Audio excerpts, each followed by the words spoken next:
Hi, I'm Jacob Hornberger, president of the Future of Freedom Foundation.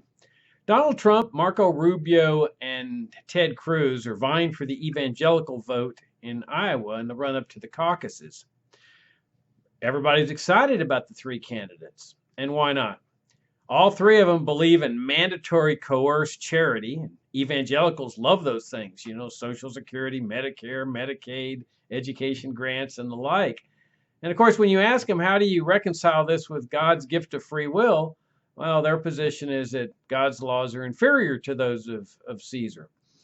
And then you've got all three candidates out competing each other as to which one's going to smash the immigrants more. More checkpoints, more raids, higher walls. And evangelicals love this. And when you ask them, well, how do you reconcile that with God's second greatest commandment, thou shalt love thy neighbor as thyself, or with the biblical commandment of how to treat aliens within your midst, they give the same answer that government's laws have to reign triumphant over God's laws. And then you've got all three candidates, really tripping over themselves as to who's going to kill the most people in the Middle East as part of this 15-year killing spree against people who have never attacked or invaded the United States. And the answer is the same, that Caesar's laws have to reign superior over God's laws.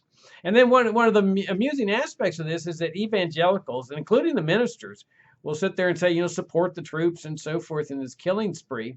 And then they sit there and lament and say, why do we live in a society where there are so many drug-addled people and people dying of heroin overdoses and suicides and gun massacres? And hey, well, maybe that's what happens in a society that places Caesar's laws in a superior position to those of God.